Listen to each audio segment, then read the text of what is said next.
এইবাৰ ভয়াবহ ৰূপত আহিছে আন এক নতুন ভাইৰাছ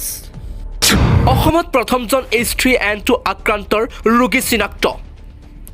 জনসাধাৰণক সতৰ্ক হ'বলৈ আহ্বান কৰোনাৰ পাছতে এইবাৰ আন এক নতুন ভাইৰাছ ভিন্ন দেশৰ লগতে অসমতো প্ৰৱেশ কৰি এতিয়া H3n2 ভাইৰাছৰ ভয়াবহ ৰূপ সেয়েহে স্বাস্থ্য বিভাগৰ পৰা আহিছে এক ভয়ানক সতৰ্কবাণী দেশৰ ভিন্ন প্ৰান্তত H3n2 ভাইৰাছৰ ভয়াবহ সংক্ৰমণত হাজাৰ হাজাৰ লোকৰ এতিয়া মৃত্যু সেয়েহে সাৱধান কৰি দিছে অসমবাসী ৰাইজক এই ভাইৰাছ সংক্ৰমণ ৰোধৰ বাবে এতিয়াৰে পৰা সাৱধানতা অৱলম্বন কৰা হৈছে মৃত্যুত বৃদ্ধি পোৱাৰ পৰিপ্ৰেক্ষিতত গুৱাহাটী মহাবিদ্যালয় হস্পিটেলৰ অধীক্ষক অভিজিত শৰ্মাই এই বিষয়ে সদৰি কৰি সাৱধানতা অৱলম্বন কৰিবলৈ অসমবাসীক আহ্বান জনাইছে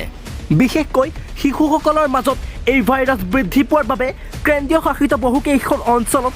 অহা 16 মাৰ্চৰ পৰা 26 মাৰ্চলৈ অষ্টম শ্ৰেণীলৈকে সকলো বিদ্যালয় বন্ধ কৰাৰ কথা ঘোষণা কৰিছে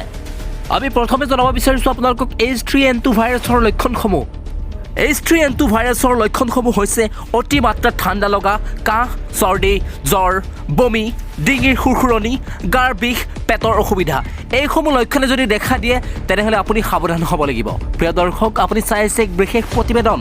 আৰু এই মাৰাত্মক সংক্ৰমণৰ পৰা আপুনি পৰিত্ৰাণ পাবলৈ আপুনি কিছুমান সাৱধানতা অৱলম্বন কৰিব লাগিব এই H3n2 ভাইৰাছৰ সংক্ৰমণত আপুনি যদি কিবা বিশেষ জানিব বিচাৰে তেনেহ'লে আপুনি গুগল ক্ৰমত গৈ আপুনি ইয়াৰ বিষয়ে তথ্য লাভ কৰিব পাৰিব কিয়নো এই সন্দৰ্ভত স্বাস্থ্য বিভাগে বহুতো গাইডলাইন জাৰি কৰিছে ব্যুৰ ৰিপৰ্ট অনুৰোধ অসম যদি চেনেলটো ভাল পালে তেনেহ'লে ছাবস্ক্ৰাইব কৰিব আৰু এটা লাইক কৰি থৈ যাব